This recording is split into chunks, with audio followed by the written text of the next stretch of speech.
Welcome to the NBA Coast to Coast podcast brought to you by thelines.com. Coming to you from the West Coast, Josh Lander, joined by Nate Weitzer. He's on the East Coast. And we've got play of props here on Sunday in the NBA. Two more games, game fours. Got the Nuggets and the Minnesota Timberwolves. Also got those Knickerbockers and the Pacers in Indiana. So we're going to be running through these player props here. We've also got best bets up in a separate episode, so make sure you are subscribed to that page. Go ahead and like the video and continue to follow along with us the rest of this postseason. Also want you to head to thelines.com. Use everything we're putting up on the site right now, including that prop finder tool that you can find under the NBA tab to make sure that you are getting all the best odds and lines available to you from these books, giving us bets this postseason. Nate, let's go ahead and kick it off with the man, not the man in game 3, but still somewhat of the man, right, Ant Edwards? Yeah, and still the man, and we're taking over 27.5 points, probably fine alt up to 30 plus. As he indicated, like he's going to be ready to be very aggressive here in game 4 after he kind of took a back seat in the last 2 games. I mean, just let it kind of come to him after just erupting in game 1 here. I mean, it's kind of like, how do you want it, Denver? Like he can score in so many different ways right now. And I mean, the two games since the opener, only 23 points per game, 29% usage, only 3.5 free throw attempts. Like that is not the aggressive Ant Edwards that we've come to know. I mean, that he basically discovered in the playoffs against Denver last year, where he had 35 a game, 8.3 free throw attempts. And that was kind of like his discovery phase. And then in these last 4, including the closeout against Phoenix, 38 a game, 32% usage, 10.5 free throw attempts. And we're also seeing many more 3-point attempts in those other games versus only 2 for 6 on average over the last 2. It's really juiced on the over for 2.5. So I would consider even going over 3.5 if you think he's going to shoot threes, because that might be the best way for him to counter the double teams that Denver throws at him. But like even a non-aggressive Ant is 13, he's 13th in drives per game in his last 2, but he's still shooting 75% on those. It's still getting 14.5 points per game. So like if he decides to attack more, like we know KCP can't stop him. We know AG can't keep him in front. So I mean, Denver, those are their only options. And the other option is just to double him.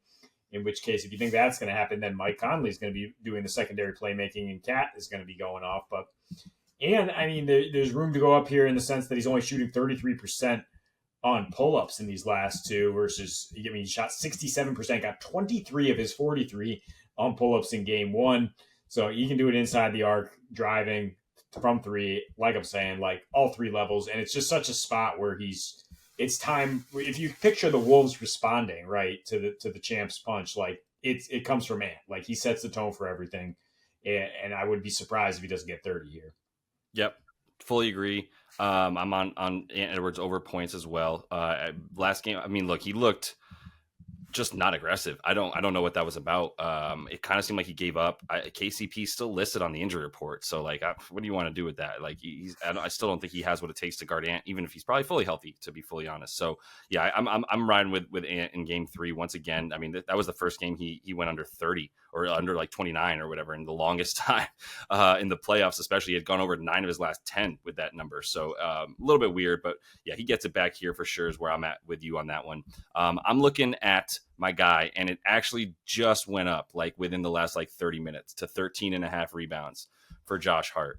So it's plus money there. I would rather honestly just trim that down because 13 is kind of an important number. Honestly, he's gone over the 12.5 a few more times over the course of the last like 20 games than he has the 13.5 to get to 14. Still done it all 3 times in this series. So it's still something that you could work with. But I think if you still sprinkle a little bit, like the thing about Hart is he's going to be out there, and there's really the Precious minutes were fine. Precious took 6 boards, basically 5 of them or 4 of them in the first half, 2 of them in that third quarter for Precious. So like I can't project those minutes. I think Precious is still at about 21 minutes. Josh Hart's at a floor of 43 and a ceiling of the entire game, as we know. And really what it comes down to for me is that like clearly Hartenstein and even Precious when he's out there, they're dealing with much better rebounders than Josh Hart, who is guarding Pascal some of the time. But most of his rebounds on offense and defense, they just come from the fact that he's not getting boxed out appropriately. And the big men down low are doing all the work to like really, get in the trenches essentially. And that's why you look at his rebound chance percentage and it's all the way up at about 62%, right? Because he is getting those really easy looks. He does not defer rebound chances. He is a stat patter, which is great if you're betting on him. So I think if you do take the 13.5 now, I'm just dumb down the unit size a little bit. Just make it 3/4 of a unit or half a unit as opposed to that. But because there were some discrepancies between books for a bit with the 12.5 and the 13.5. But he's still he had 26 rebound chances in this last game. He pulled down 18. He's now averaging 21.5 on the series. Like I said, with that 62% rebound chance success rate, gets you to 14 if he gets 22 or more. That's what we need. And the 22 rebound chances seem pretty likely. I also talked about preferring under to over in this game total, loving it for the fourth quarter. And that does help you get those rebound chances as well, right? We had some pretty good shooting, especially from the Knicks in game 3 here with the 53% from deep. The Pacers shooting about 48% from the field overall. I think that continues to regress a little bit. Maybe the pace slows down a bit, but it'll be choppier in general. And I still think that those rebound chances are there for Josh Hart. So I'm not scared of taking over on him at this point. It's what he's out there to do. And especially without any OG Anunoby, there's just not going to be enough dudes. It's always going to be Hartenstein. And if Precious is out there for a few minutes, they played about 5 minutes together, Hartenstein and Precious. Otherwise, Josh Hart's the power forward. And he's going to be relied upon to get rebounds above all else, while Hartenstein is busy boxing out someone who is 5 inches taller than him and probably like 40 pounds heavier in Miles Turner. Hey, 12, 13, Hartenstein, I don't care. Give me rebounds leader, Josh Hart. It's only minus 150. I mean, this was over 12.5, minus 130 is what you had in here originally before they moved the line. So I can't believe that it's only it should be like minus 300 for him to lead this game in rebounds. Who's going to have more rebounds than him? I mean, Hartenstein is the second guy on there, and then it's plus 850 for Siakam, who I don't really think has a shot at double-digit rebounds unless he just falls into them. And Josh Hart's been the best rebounder in the playoffs by far. I'll take him to lead the slate, all 4 teams in terms of rebounds every single time out. So that's a nice safe bet right there. But I will take Pascal Siakam to score over 21.5, which is nice even money here. I mean, the first full game without OG, he goes for 26 points on 9 for 14, also gets 9 free throw attempts. And I mean, he only played 31 minutes, right? Because he had some foul trouble in there. So he could be closer to 38 minutes here. He had 14 points in the second half alone against either Josh Hart or Precious Achiuwa, right? I mean, Josh Hart can't do everything quite. I mean, maybe he can do everything. He is the mayor of New York City, but I mean, even on normal rest on February 10th when he was playing the Pacers, he was a minus 20 with a 127 defensive rating because OG was out and he was trying to guard Siakam. Precious came in there and was minus 12 with a 123 defensive rating. I mean, the numbers indicate clearly they're not great defensive matchups for Pascal, who started the playoffs really hot because he was in a situation where he could either blow by Brook Lopez or, kind of play better against Bobby Portis. Then he saw only Bobby Portis. But, I mean, that's not the matchup we're talking about here. We're talking about no OG. And I mean, he had 0 points in the third quarter when OG was just cooking in the game where he got injured. And then, now it's just a completely different situation where he's getting post touches. He's getting paint touches, shooting 50% when he's in the paint in that last game. Indy, I talked about scoring the highest percentage of their points in the paint in the fourth quarter right now. And the Knicks have actually allowed the most paint points in the second round thus far, along with 16 second chance points per game. Very uncharacteristic for this Thibodeau squad. But I mean, Tyrese Halliburton now being aggressive is, I think, going to open things up even more for Siakam. I wouldn't expect Halliburton to really want to be a high usage guy. He just wants to now have the threat of his 3 in his drive to open things up so he can set up other guys, right? And so I think Siakam 30% usage or higher again, and that 21 points is a little low given that. Yeah, I'm also on Siakam points, to be honest with you, and I'm on Halliburton points. I don't care. I still think that that's going to be the case. So that is my play a prop here. I agree with everything you said. There's just not going to be a good matchup for him at this point because now Tibbs is faced with a rock and a hard place because OG's not in there. It's which evil would you like to prevail right now? The fact that if you put Precious out there, you have less shooting than you already have, or do you want to give up another 7 second chance points in the fourth quarter and lose that way? And I think they have the rebounding to like avoid needing Precious in big minutes because I mean, to be honest, he can't be fully trusted. Not when it's like we cannot afford a turnover, we cannot afford somebody getting blown by on the 3-point line and getting more guys in foul trouble. Like he can't play crunch time for that reason. And he played 20 minutes, so he'll continue to play 20 minutes. But even he wasn't a good matchup for Pascal. There's for sure something to this, and this should be a story. But like I wanted to know like how did Pascal do in practice versus OG